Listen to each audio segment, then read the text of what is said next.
కుదించడం లేదు, కొత్త జిల్లాలు ఏర్పాటు చేయడం లేదని ప్రభుత్వం అయితే ఇప్పటికీ మరి సమాధానం ఇచ్చింది. అయితే కొత్త మండలాలు ఏర్పాటు చేసే అవకాశం ఏమన్నా ఉందా అన్నది ఒక ప్రశ్న అధ్యక్ష. రెండవది, మమ్మల్ని మీరు ఇదివరకు చాలా విమర్శ చేసిన విషయం ఏంటంటే మీరు కేంద్ర ప్రభుత్వంతో సఖ్యతతో లేరు కాబట్టి మీరు ఎక్కువ నిధులు తెచ్చుకోలేకపోతా ఉన్నారని మమ్మల్ని విమర్శ చేశారు అధ్యక్ష. మరి గడిచిన సంవత్సర కాలంలో గౌరవ ముఖ్యమంత్రి గారు దాదాపు నెలకు 2-3 సార్లు ఢిల్లీకి పోయి కేంద్రంలో పెద్దలందరినీ మంత్రులందరినీ కూడా కలిసి వచ్చినారు. మరి ప్రతి జిల్లాకు రావాల్సినటువంటి నవోదయ పాఠశాలలు తెచ్చుకున్నారా? లెఫ్ట్ వింగ్ ఎక్స్ట్రీమిస్ట్ జిల్లాల కింద మన జిల్లాలు చాలా ఎక్కువ ఉన్నాయి, వాటిని ఎన్నింటినీ రికగ్నైజ్ చేస్తున్నారు. మూడోది అధ్యక్ష, మరి ముఖ్యమైనటువంటి విషయం, బ్యాక్వర్డ్ గ్రాంట్స్ ఏదైతే ఉంటాయో అవి వచ్చినాయా రాలేదా? అవి దాదాపు 1800 కోట్లు పెండింగ్ ఉన్నాయి. మరి ఇన్నిసార్లు పోతా ఉన్నారు, ఇంత సఖ్యత మెయింటైన్ చేస్తూ ఉన్నారు మీరు, ప్రధానమంత్రి దగ్గర నుంచి మొదలు పెడితే ప్రతి ఒక్కరితోని ఎక్స్ట్రా అడిషనల్ నిధులు ఏం తీసుకొచ్చినారు అనేటటువంటిది ప్రశ్న అధ్యక్ష.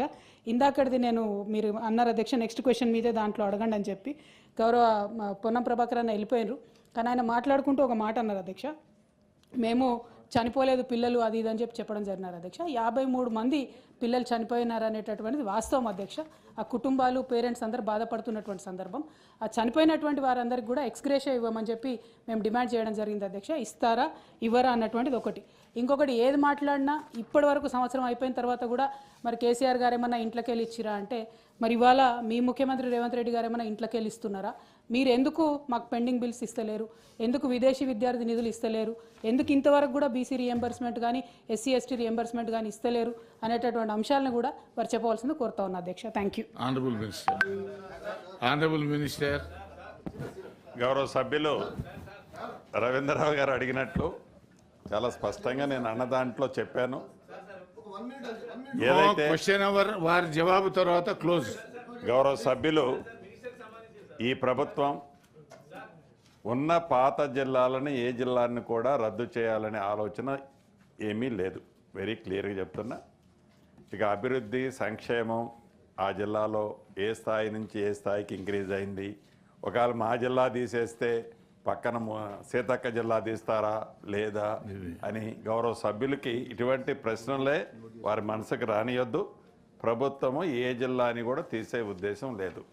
సోదరిమణి కవిత గారు అడిగినట్లు గౌరవ ముఖ్యమంత్రి గారు ఎన్నిసార్లు కేంద్రం పోయారు, ఎన్ని నిధులు తీసుకొచ్చారు, సరది ఈ క్వశ్చన్కి అనుబంధం కాకపోయినా ఈ దేశంలోని రాష్ట్రమే ఈ తెలంగాణ రాష్ట్రం. గౌరవ ముఖ్యమంత్రి గారు పోతే కేంద్ర ప్రభుత్వం ఏదైతే ఉందో, మీరు 10 సంవత్సరాలు పరిపాలించినాడు ఆనాటి ముఖ్యమంత్రి గారు ఆనాటి మంత్రులు కేంద్రానికి వెళ్ళినప్పుడు ఎన్ని నిధులు తీసుకొచ్చారో స్పష్టంగా మీకు తెలుసు, మాకు తెలుసు. కేంద్రంలో అధికారంలో ఒక పార్టీ ఉండి రాష్ట్రాల్లో ఒక పార్టీ ఉన్నప్పుడు ఆ ఫైట్ ఎలా ఉంటుందో కూడా ప్రత్యక్షంగా పార్లమెంటు సాక్షిగా మనం చూసాం.